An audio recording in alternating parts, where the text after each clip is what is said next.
Hello sir. Hello ma'am, कैसे हो आप? बस हम बढ़िया, आप यस, वेरी बताइए। बढ़िया। Nice meeting you again.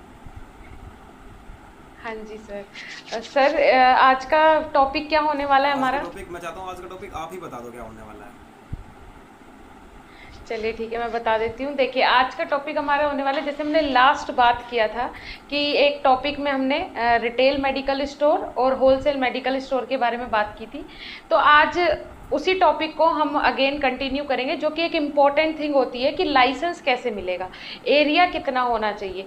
ये सारी चीज़ें हमने उस वीडियो में डिस्कस नहीं की थी और बात की थी कि नेक्स्ट वीडियो इसके लिए ब्रॉड वीडियो बन जाएगा, जिसमें सारे डाउट्स आपके क्लियर हो जाएंगे। सबसे पहले हम इसी की बात करेंगे कि अगर आपको रिटेल मेडिकल स्टोर डालना है आफ्टर फार्मेसी, तो उसके लिए क्या क्राइटेरिया रहेगा, और अगर आपको होलसेल मेडिकल स्टोर डालना है तो उसके लिए क्या क्या क्राइटेरिया रहेगा, लाइसेंस के लिए कैसे अप्लाई करोगे, क्या डिफरेंस है दोनों में, सारी चीज़ें आज के इस वीडियो में डिस्कस करेंगे।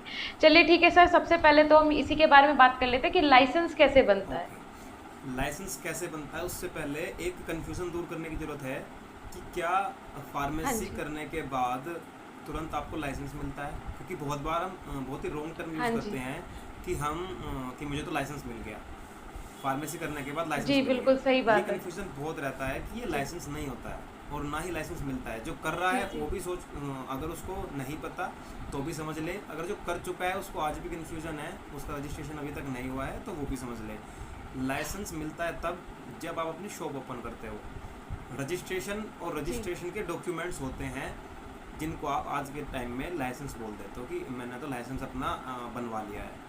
ठीक है, स्टोर हाँ खोला नहीं, जी। अरे ऐसे थोड़ी होता है। स्टोर खोला नहीं और लाइसेंस बनवा लिया, लाइसेंस बिना स्टोर खोले बनेगा ही नहीं, बिना स्टोर की प्रोसीजर शुरू किए बनेगा ही नहीं।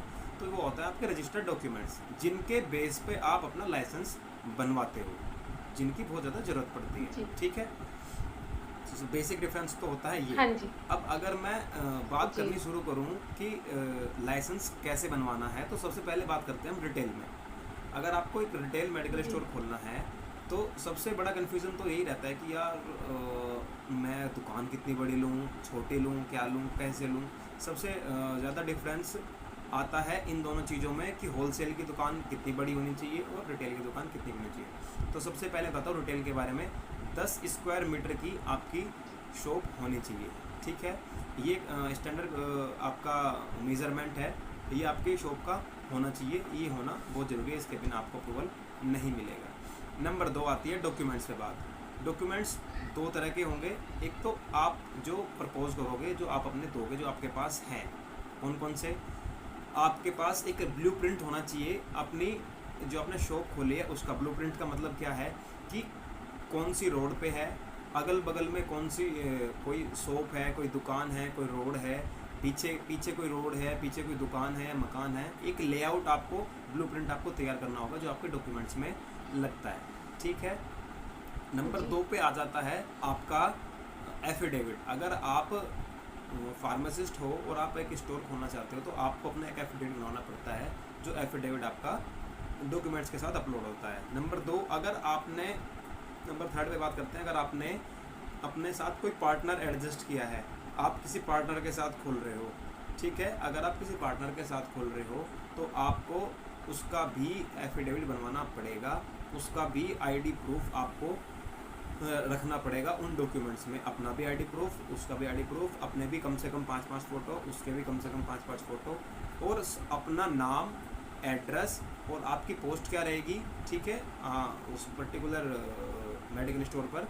उन सब चीज़ों पे आपको एक कवर लेटर देना होता है, उस कवर लेटर की सिग्नेचर करके आपको डॉक्यूमेंट्स में रखना होता है।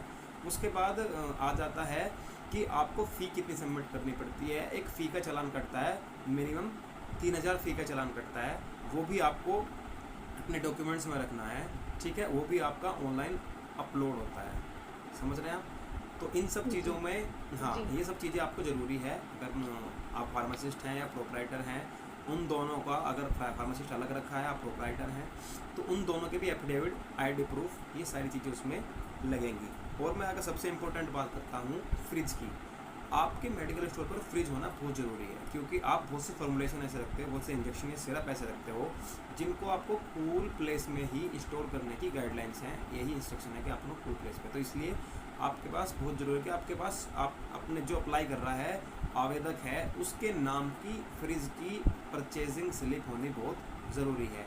ये अपलोड नहीं होती है पर अपने पास रखनी होती है। ड्रग इंस्पेक्टर इसको भी वेरीफाई करता है। मैंने आपको कुछ पॉइंट्स बताए हैं, मे भी अगर कोई पॉइंट छूट ना जाए इसलिए मैं आपको, और हाँ सबसे इम्पोर्टेंट चीज़ें आपको 12th 10th और आपकी ग्रेजुएशन, इनके डॉक्यूमेंट्स फोटोकॉपी, और आपका जो रजिस्ट्रेशन है जिस पे आपका रजिस्ट्रेशन नंबर लिखा है उसकी फ़ोटोकॉपी भी आपको इन डॉक्यूमेंट्स में लगानी है। ये सारे डॉक्यूमेंट्स रेडी करने के बाद आपको ऑनलाइन जाना है food safety and drug administration की साइट पे, ठीक है, FSDA की साइट पे आपको जाना है। और जैसे आप उसको FSDA ऑनलाइन को आप खोलोगे तो अलग से बताने की कोई ज़रूरत नहीं है कि मैं आपको बिल्कुल एकदम चीज़ें बिल्कुल दिखाऊं। बहुत ही आसान चीज़ें हैं, आप पढ़े लिखे हैं, आप खुद भी कर सकते हैं। उससे जैसे आप ओपन करेंगे उसकी ऑफिशियल वेबसाइट को, food safety and drug administration की साइट को जैसे ओपन करेंगे तो राइट साइड में आपको face to face right side में आपको देखने को मिलेगा apply to drug licence. Apply to drug licence पे जैसे ही आप टच करोगे तो उसमें आपके सामने जो होम पेज खुल के आएगा वहाँ आपको अपनी डिटेल भरनी है, ठीक है। जैसे जैसे आप अपनी डिटेल भरते रहेंगे, जैसे जैसे वो डिटेल आपसे मांगता है, आधार वगैरह मांगता है, OTP वगैरह आप वेरीफाई करा के जैसे आप आगे चलते हैं, पर्सनल डिटेल मांगेगा, जो जो डिटेल भी वो मांगते रहते हैं सारी डिटेल फुलफिल जैसे आप करोगे तो आपको एक ID मिल जाती है वहाँ से, यूज़र ID और पासवर्ड। यूज़र ID और पासवर्ड को लेना है, दोबारा आप फ्रंट पे आ जाते हो होम पे, वहाँ से लॉगिन करना है। लॉगिन करने के बाद जितने भी डॉक्यूमेंट्स आपने रेडी किए हैं और जितने भी डॉक्यूमेंट्स वहाँ पे रिक्वायर हैं वो सारे डॉक्यूमेंट्स आपको वहाँ अपलोड करने हैं, ठीक है। जैसे ही आप सारे डॉक्यूमेंट्स वहाँ अपलोड करोगे और उसको सबमिट कर दोगे, ये सीधा नोटिफिकेशन पहुँचता है ड्रग कंट्रोल ऑफिस DI के पास। जैसे ही ड्रग कंट्रोल ऑफिस में ये सारी चीज़ें पहुँचती हैं वहाँ एक्टिवेशन शुरू हो जाता है आपके लाइसेंस के रिगार्डिंग। उसके बाद आपको ड्रग कंट्रोल ऑफिस से एक मेल आता है या फिर कोई कॉल आती है या फिर टेक्स्ट मैसेज आता है। आपको ध्यान रखना है जैसे ही वो टेक्स्ट मैसेज आपको मिलता है आपको अपने डॉक्यूमेंट्स ऑफलाइन वेरीफाई कराने के लिए ड्रग कंट्रोल ऑफिस जाना पड़ता है। ड्रग कंट्रोल ऑफिस में जाने के बाद आपके जैसे ही सारे डॉक्यूमेंट्स चेक हो जाते हैं, या तो ऐसा हो सकता है कि कभी कभी DI आपके फ्रिज की स्लिप वहीं भी देख सकता है, वहीं भी वेरीफाई कर सकता है, और वो उसको जब वो फील्ड में आता है तब भी वेरीफाई कर सकता है। आपको पहले ही बता दिया जाता है कि इतने टाइम बाद आपका इंस्पेक्शन होगा तो आप अवेलेबल रहें। उसके बाद ड्रग इंस्पेक्टर जो होता है वो आपके मेडिकल स्टोर पे आता है और क्या क्या चीज़ें देखता है, काउंटर, आपके रैक्स, आपका दवाई रखने का स्पेस आपका, और सबसे इम्पोर्टेंट चीज़ है फ्रिज। मैं भी बता रहा हूँ फ्रिज सबसे इम्पोर्टेंट चीज़ है। आप फ्रिज के लिए बिल्कुल भी लापरवाही ना करें। उसकी अपने नाम से, जिस नाम से मेडिकल स्टोर है, जिस नाम से आपने अप्लाई किया है उसके नाम की परचेजिंग स्लिप होनी बहुत ज़रूरी है। अगर ये सारी चीज़ें ऑन द वे हैं, बिल्कुल ओके हैं, टू द पॉइंट है, तो ये बिल्कुल सिंपल सी मैंने चीज़ें आपको बताई हैं। मेनली इन चीज़ों की ज़रूरत पड़ती है।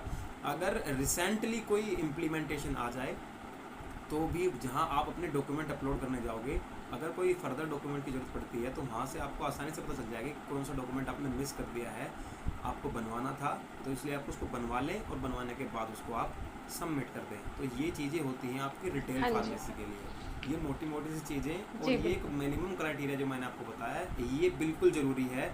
इसके बिना काम नहीं चलेगा। इससे ज़्यादा चीज़ें अगर आपके पास हैं तो वेल एंड गुड। हो सकता है ड्रग इंस्पेक्टर आपको ऑनलाइन अपलोड अपने ना किए फिर भी ऑफलाइन कुछ चीज़ें देख ले, पर आपके पास इससे कम चीज़ें नहीं हैं। इससे कम चीज़ें हैं तो दिक्कत आने वाली है। इतनी चीज़ें हैं तो आप मैनेज कर लोगे, आप आगे अपना लाइसेंस इशू करवा सकते हो। और जैसे ही आपका लाइसेंस अप्रूव करता है, आपकी सारी डिटेल्स को अप्रूव करता है DI, with in 2 weeks 15 days आपको मैसेज भी आ सकता है या मेल भी आ सकता है कि आपका लाइसेंस रेडी है। आप अपना लॉगिन ID, जो यूज़र ID है, और अपना पासवर्ड डाल के आप वहाँ से अपना डाउनलोड कर सकते हैं। आपको यूज़र ID और अपना पासवर्ड खोना नहीं है, उसको अपना सेफ रखना है ताकि आप इन फ्यूचर अपना लाइसेंस डाउनलोड कर सकें। और सबसे दूसरी बात, इम्पोर्टेंट बात यह है कि आप अपना रजिस्टर्ड फार्मासिस्ट के लाइसेंस की फ़ोटोकॉपी और उसकी भी फ़ोटोकॉपी, जो लाइसेंस आपका शॉप के आपके डॉक्यूमेंट्स के रिगार्डिंग और आपके DI ने आपको अप्रूव किया है, आपको प्रोवाइड किया है, उसकी फ़ोटोकॉपी आप अपने मेडिकल स्टोर में लगा के रखें। DI कभी भी आ सकता है, सडन इंस्पेक्शन हो सकता है, उन सब चीज़ों में ये चीज़ें देखी जाती है, तो ये चीज़ें बहुत ज़रूरी है। हाँ जी। ठीक है सर। तो होलसेल मेडिकल स्टोर से पहले बात कर लेते हैं कि जैसे सर ने बताया कि भाई आपको जो कन्फ्यूज़न रहता है कि बी फार्म करने के बाद या फार्मा करने के बाद सिर्फ आपको उसके बाद कुछ नहीं करना है, आप अपना मेडिकल स्टोर खोल सकते हो। मोस्टली 99% को यही पता होता है कि जितने भी कैंडिडेट्स हैं फार्मेसी के, सबको यही है कि जैसे बी फार्म किया तो आप अपना मेडिकल स्टोर डाल सकते हो, उसके बाद हमें कुछ नहीं करना है। और जो रजिस्ट्रेशन हम pharmacy council of Uttar Pradesh की बात करूँ या फिर किसी भी फार्मेसी काउंसिल से आपने रजिस्ट्रेशन करवा लिया तो बस वही आपका लाइसेंस है। तो सबसे बड़ी जो ये कन्फ्यूज़न है ये आपको अपने माइंड से बिल्कुल हटा देना है कि ऐसा बिल्कुल भी नहीं है। अगर आप मेडिकल स्टोर खोलना चाहोगे, रिटेल खोलना चाहोगे, उसके लिए अलग क्राइटेरिया है, होलसेल खोलना चाहोगे अलग है, और लाइसेंस भी आपको अलग से बनवाना पड़ेगा जिसके लिए आपको बहुत सारे अप्रूवल की ज़रूरत होती है। और आपको वो लास्ट अप्रूवल किसके थ्रू मिलता है? डीआई के थ्रू मिलता है। और ये भी कंप्लीट प्रोसीजर ऑनलाइन कर दिया गया है, तो इसीलिए आपको ये भी ऑनलाइन प्रोसीजर ही फॉलो करना पड़ेगा। सर इसमें काफ़ी सारे लोग ये भी बोलते हैं कि डायरेक्टली हम ड्रग इंस्पेक्टर के ऑफिस जाके भी ये करवा सकते हैं, उसे कुछ एक्स्ट्रा चार्ज देके, जैसा कि इंडिया में होता ही है कि पैसा दे के काम करवाना है। मैं वीडियो में टू द पॉइंट उस पॉइंट पे बिल्कुल बात नहीं कर सकता। मैं तो यही बोलूँगा कि हमारे डीआई जितने भी होते हैं सब बहुत अच्छे होते हैं, सब बहुत बढ़िया होते हैं। अगर आप उनको कोऑपरेट करते हो तो वो भी आपको कोऑपरेट करेंगे। मैं वीडियो में ये बिल्कुल नहीं बोल सकता कि आप अंडर द टेबल अपना काम करा सकते हो। ऑन द टेबल आपका काम होगा। अंडर द टेबल अगर आप मिस्टेक करना चाहोगे तो आपको पनिशमेंट भी हो सकता है। तो आप कोशिश करें कि अपने डॉक्यूमेंट्स को फुलफिल रखें। अगर आपके डॉक्यूमेंट्स में दिक्कत नहीं है, आपकी जो आपने शॉप है उसमें दिक्कत नहीं है, जो आप क्राइटेरिया फुलफिल कर रहे हो, तो आपको अंडर द टेबल जाने की जरूरत ही नहीं है। आपको ऑन द टेबल काम हाँ जी सर, बिल्कुल। करना चाहिए। और ज़्यादा टाइम भी रिक्वायर्ड नहीं है मेरे हिसाब से। 2 हफ्ते ज़्यादा नहीं होते, इतना तो टाइम ऐसे ही निकल जाता है कि 2 हफ्ते में आपको लाइसेंस भी मिल रहा है। अगर आप ऑनलाइन भी प्रक्रिया फॉलो कर रहे हैं तब भी आपको 2 हफ्ते में मिल जा रहा है लाइसेंस। तो आपको कोई भी ये रिश्वत वाला काम नहीं करना करना है कि वो 15 से 30 डेज हो सकता है। वो डिपेंड करता है workload, office drug control office पे वर्कलोड कैसा है, साइट पे दिक्कत तो नहीं चल रही है, साइट पे वर्कलोड तो नहीं है। उन केसेस में आपका लिए डिले हो सकता है, और हाँ अदरवाइज कोई दिक्कत नहीं आती है। अदरवाइज जो लीगल प्रोसीजर है अगर उसी के थ्रू जाएं तो ज़्यादा बेटर रहेगा। प्रोसीजर के थ्रू ही जाना चाहिए, लीगल प्रोसीजर ही फॉलो करना चाहिए। ये दूसरा ऑप्शन मैं तो नहीं कहूँगा कि जी। आपको यूज़ करना चाहिए। अगर आपका पहले ऑप्शन से काम, दूसरा ऑप्शन है ही नहीं, आप ये समझो कि आपको पहले ऑप्शन से जाना है। सारी चीज़ें फुलफिल रखो ना, आप ऑनेस्ट रहो बिल्कुल। हाँ जी, आपको बिल्कुल ज़रूरत नहीं पड़ेगी कदर कहीं से जाने की। बिल्कुल सही बात है। चलिए सर ठीक है, ये भी काफ़ी अच्छा रहा कि स्टूडेंट के ये सारे डाउट्स, क्योंकि ये तो सच में बहुत बड़ा डाउट है बच्चों के मन में कि रजिस्ट्रेशन को ही ये हाँ, लाइसेंस ऐसा कुछ मानते नहीं हैं। है। सबसे बड़ी हाँ, दिक्कत यही मुझे है। पता तभी मैंने वो ये हाँ, सबसे तभी मैंने बड़ी वो point डाउट। सबसे पहले के लिए हाँ बताई। जी मुझे बहुत बार सुनने को मिलता है और देखने को मिलता है कि बच्चा जी यूपी जी जी। लखनऊ गया हुआ है, किससे गया हो कि सर मैं लाइसेंस बनवाने गया हूँ। अरे लाइसेंस बनवाने यूपी क्यों हाँ चला जी गया, वहाँ बिल्कुल। लखनऊ क्यों चला गया? तो ड्रग डीआई के पास जाना था। कह रहा नहीं सर वो जो फार्मेसी के बाद होता है ये तो वो रजिस्ट्रेशन होता है, रजिस्ट्रेशन बोलना चाहिए ना। आप फार्मेसी कर चुके हो, एक्चुअल टर्म का आपको पता नहीं है, तो ये बहुत गलत बात है। हाँ जी सर, तो ये जैसे कि एक चीज़ होती है, जैसे हमने जिस भी यूनिवर्सिटी से अपना बी फार्म कंप्लीट किया है तो वहाँ से हमें एक मार्कशीट मिलती है। क्लियर हो रहा है? जैसे कि पहले तो प्रोविजनल मिलती है जिसके आधार पे हम हाँ जी, हाँ रजिस्ट्रेशन करा सकते हैं। तो हम जो वो डिग्री हमें मिलती है, जो हमें वहाँ से मार्कशीट मिल जाती है, तो उसके बाद भी रजिस्ट्रेशन क्यों कराना पड़ता है? और रजिस्ट्रेशन के बाद हमें ड्रग लाइसेंस क्यों लेना पड़ता है? इन तीनों चीज़ों में एक कोरिलेशन जो है उसमें रजिस्ट्रेशन का, चलिए ठीक है, जो हमें लाइसेंस बनवाना है वो हमें बनवाना है किसके लिए? कि भाई हमें ड्रग स्टोर डालना है। तो फिर हम रजिस्ट्रेशन क्यों कराना पड़ता है? देखो रजिस्ट्रेशन की ज़रूरत इसलिए पड़ती है, जैसे आप ऐसे समझो कि अगर आपको एक टोकन नंबर मिल गया तो आप निगरानी में रहोगे फार्मेसी काउंसिल ऑफ इंडिया की। और हमारा मेडिकल प्रोफेशन ऐसा है, अगर आपके ऊपर कोई निगरानी करने वाला नहीं बैठा है तो आप भटक सकते हो, आप पेशेंट की ज़िंदगी के साथ खिलवाड़ कर सकते हो, आप बहुत सारी चीज़ें गलत कर सकते हो। आप अपने जो लाइसेंस आप आगे बनवाने जा रहे हो उस लाइसेंस के बेस पे आप अपने डॉक्यूमेंट्स का गलत इस्तेमाल कर सकते हो, गलत चीज़ों में घुस सकते हो। तो इसीलिए ये निगरानी बनी रहे फार्मेसी काउंसिल की, स्टेट फार्मेसी काउंसिल की, जितने भी अलग अलग होती हैं सबकी निगरानी आपके ऊपर बनी रहे। आपका जो रजिस्ट्रेशन नंबर है और आप हैं आप उनकी निगरानी में रहो। इसलिए ये रजिस्ट्रेशन बहुत ज़रूरी हो जाता है, क्योंकि आपको पब्लिक की हेल्थ के साथ डील करना है, तो इसमें आपको छूट नहीं मिल सकती कि आपको डिग्री मिल गई आप जैसे मर्जी वैसे करो। ये बीटेक नहीं है, ये एमबीए नहीं है, आपको पब्लिक डीलिंग करनी पड़ेगी, आपको पब्लिक के बारे में सोचना है। जैसे बॉर्डर पे आर्मी हमारे लिए खड़ी है, ऐसे ही हम कहीं ना कहीं पूरे इंडिया में आर्मी की भी हेल्थ की, आर्मी की फैमिली की हेल्थ की, अपनी फैमिली की हेल्थ के लिए हम जिम्मेदार हैं, हम रेस्पॉन्सिबल हैं, तो हमारे ऊपर निगरानी रहनी बहुत ज़रूरी है।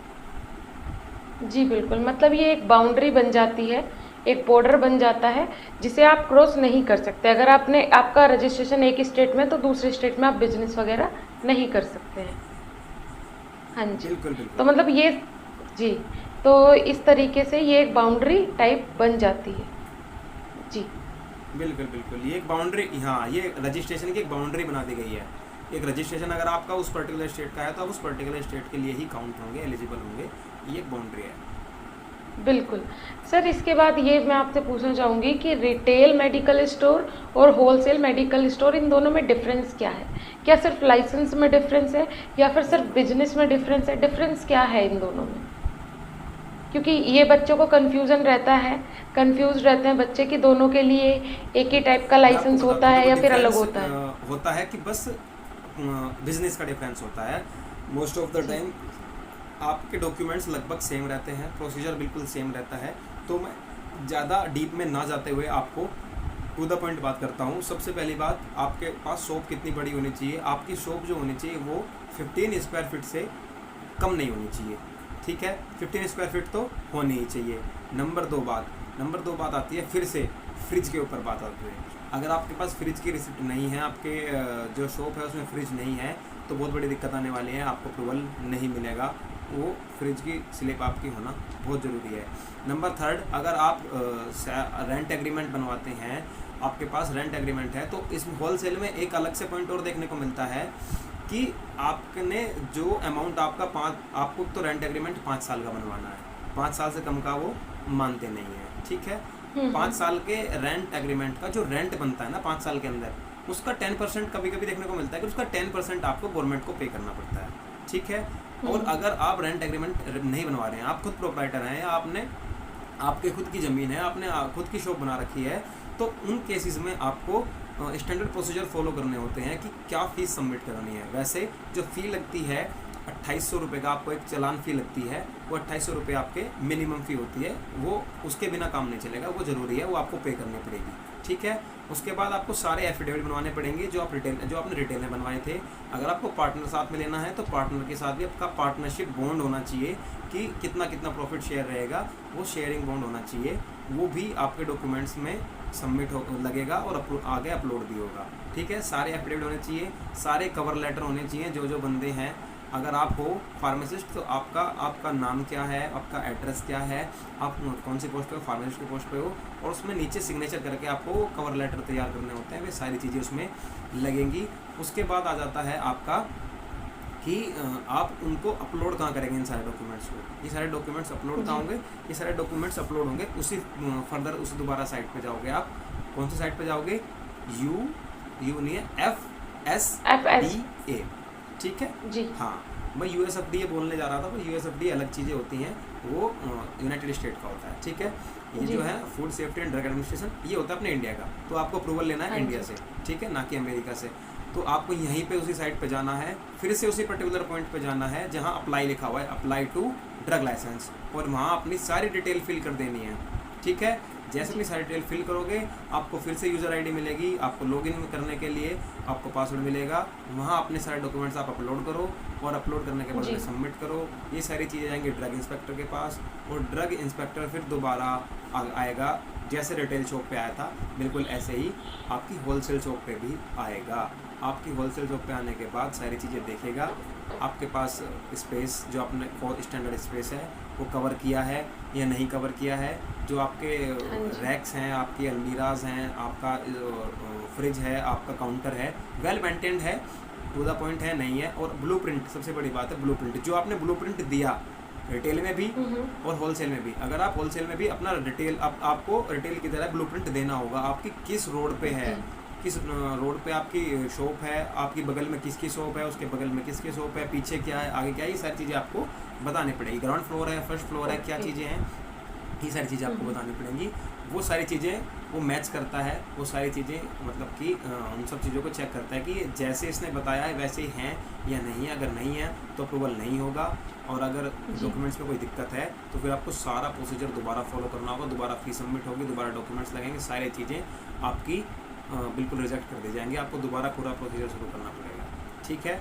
ड्रग इंस्पेक्टर बिल्कुल सेम डिटेल की तरह आप ड्रग कंट्रोल ऑफिस में जाएंगे, सबमिट करने के बाद, मेल मिलने के बाद, जैसे आपको मेल मिलेगा वहाँ जाना है, वहाँ से सारे डॉक्यूमेंट्स अपने वेरीफाई कराने हैं, सारी स्लिप्स दिखानी है, सारा चलान रिसिप्ट दिखानी है। उसके बाद DI आपके जहाँ आपने होलसेल के लिए अपना शॉप लगाई है वहाँ पे आएगा, चेक करेगा सारी चीज़ें। अगर टू द पॉइंट है तो आपको अप्रूवल मिल जाएगा, टू द पॉइंट नहीं है तो अप्रूवल नहीं मिलेगा। और फिर मैं बता रहा हूँ फिर 15 दिनों के अंदर अंदर आपको अप्रूवल मिल जाता है।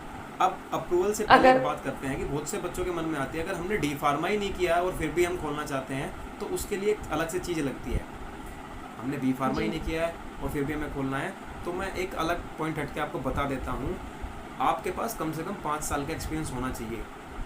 एक होलसेल के एक होलसेल जो रजिस्टर्ड होलसेल है, अप्रूव्ड होलसेल है, वहाँ से आपके पास 5 साल का एक्सपीरियंस होना चाहिए। वहाँ से आपको लेटर मिलेगा, आप वहाँ से लेटर बनवाएंगे और वो लेटर आपको सबमिट करना है। उसके बाद अगर वो लेटर आपका बन जाता, समझो 5 साल आपने वहाँ देने के बाद, तब आप एक डिप्लोमा के लेवल, डिप्लोमा डी फार्मा के बच्चे की लगभग एलिजिबल माने जाते हो। और फिर यही प्रोसीजर, आपको ये सारे डॉक्यूमेंट्स आपको बनवाने हैं, उसके बाद आपको अप्रूवल मिलेगा। मैं उम्मीद करता हूँ ये जितने भी पॉइंट मैंने बताए हैं रिटेल से लेके होलसेल तक आपको समझ में आ गए होंगे। अगर आपका फिर भी कोई डाउट रह जाता है तो आप कमेंट सेक्शन में साक्षी मैम को आप बता सकते हो, उसकी क्वेरी दोबारा। जी बिल्कुल सर, आपने बिल्कुल सही बोला कि सारी क्वेरी, मुझे तो लगता है इसके बाद बच्चे की नहीं बची होगी कोई भी, सारी चीज़ें स्टूडेंट की क्लियर हो गई होगी।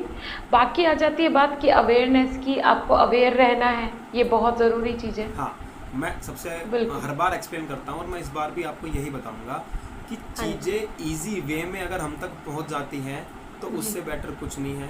आप उनसे पूछ सकते हैं जिनको प्लेटफॉर्म नहीं मिला, जिनको स्टडी मटेरियल नहीं मिला तो वो टफ लैंग्वेज में मिला तो फिर ऐसा मिला कि मिस्टेक्स ज़्यादा थी। अगर आपको सब कुछ अच्छा मिल रहा है, वेल मेंटेन मिल रहा है और एक फेयर रेट में आपको मिल रहा है तो आपको ये चीज़ें लेनी चाहिए। नॉलेज में एडिशन जितना ज़्यादा करते रहोगे उतना ज़्यादा आप अपने करियर में आगे बढ़ते रहोगे और आपको सबसे ज़्यादा कहीं दूर जाने की ज़रूरत नहीं है। BSc फार्मेसी जैसा एप्लीकेशन आपके पास अवेलेबल है, सारे डाउट्स क्लियर होते हैं, हर तरह के टॉपिक्स चलते हैं, लाइव क्लासेस होती हैं, रिकॉर्डेड क्लासेस होती हैं, आपकी पर्सनैलिटी पे भी काम किया जाता है, आपकी लैंग्वेज स्किल, आपकी लर्निंग स्किल, आपकी स्पीकिंग स्किल और आपकी राइटिंग स्किल्स पे भी लगभग काम किया जाता है। आपको अच्छी नॉलेज प्रोवाइड की जाती है, नई इम्प्लीमेंटेशन क्या चल रही है, नई वैकेंसी कहाँ आ रही हैं, कहाँ जॉब है, और आजकल एक्सपर्ट के साथ आपकी बातचीत कराई जाती है। तो एक जो प्रैक्टिकल नॉलेज आपको मिलती है ना, ग्राउंड पे काम करने के बाद जो एक प्रैक्टिकल बंदा नॉलेज पास आउट कर सकता है, आप तक पहुंचा सकता है, वो नॉलेज शायद बुक्स नहीं पहुंचा सकती हैं। तो ये इतना अच्छा काम BSc फार्मेसी कर रहा है, तो आपको कंटिन्यू विजिट करना चाहिए। यूट्यूब पे भी, एप्लीकेशन पे हो सके एप्लीकेशन पे भी आपको ऐसे प्लेटफॉर्म से बिल्कुल जुड़ना चाहिए। बिल्कुल, आपने बिल्कुल सही बोला। BSc फार्मेसी की टीम सच में बहुत मेहनत कर रही है। टीचर्स सुबह शाम लाइव क्लास ले रहे हैं, टेस्ट सीरीज़ करवा रहे हैं, हर सैटरडे बच्चे का टेस्ट होता है जिससे कि जो बच्चे ने पढ़ा है एक हफ्ते में वो उसका क्लियर हो सके। इस स्ट्रेटेजी के साथ काम कर रहे हैं। अभी फ्री टेस्ट सीरीज़ हमारी एप्लीकेशन पे लॉन्च होने वाली है जो कि 17 से मतलब नेक्स्ट मंडे से रहेगी और ये मान के चलिए नवंबर चिल्ड्रंस डे तक ये सीरीज़ हम चलाने वाले हैं। फिर टॉप 3 स्टूडेंट्स को हम बहुत एक्साइटिंग गिफ्ट्स देने वाले हैं। जैसे कि गिफ्ट का अगर मैं प्राइस रेंज की बात करूं तो वो 2000-2500 से बीच का रहेगा मतलब जिसकी फर्स्ट रैंक आएगी उसके लिए। फिर उसके बाद सेकंड रैंक वाले के लिए 1000 से 1100 तक का रहेगा और जिसकी थर्ड रैंक आएगी उसके लिए 500 से 600 रेंज तक का गिफ्ट रहेगा। इस तरीके से हम अरेंज कर रहे हैं सारी चीज़ें। तो बच्चे इसमें पार्टिसिपेट करें, जितने भी फार्मा के स्टूडेंट्स हैं प्लीज़ आप लोग इसमें बेटा पार्टिसिपेट करो, आपके लिए बहुत बेनिफिशियल है।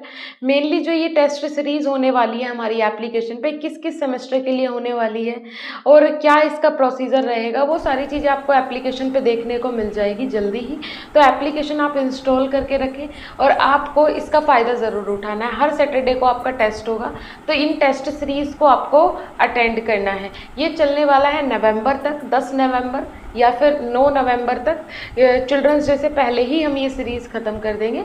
तो जब तक आपको हमारी एप्लीकेशन पे बने रहना है, और फ्री टेस्ट सीरीज़, इसके लिए कोई आपको चार्ज नहीं देना है, फ्री ऑफ कॉस्ट आपके लिए टेस्ट सीरीज़ रहेंगी, जहाँ पे आप अपनी काफ़ी अच्छे से प्रैक्टिस कर सकते हैं और काफ़ी अच्छा आप अपना फ्यूचर बना सकते हैं। तो बेटा जाके एक बार ज़रूर विजिट करें एप्लीकेशन, लिंक नीचे डिस्क्रिप्शन बॉक्स में। ओके सर, आज का आपका वीडियो बहुत वैल्यूएबल रहा हमारे स्टूडेंट्स के लिए, और ऐसे ही वैल्यूएबल वीडियोज़ का हमारे स्टूडेंट इंतज़ार कर रहे होंगे। तो प्लीज़ मैं आपसे रिक्वेस्ट करती हूँ कि आप अगेन एंड अगेन हमारे चैनल पर ज़रूर आएँ। Thank you.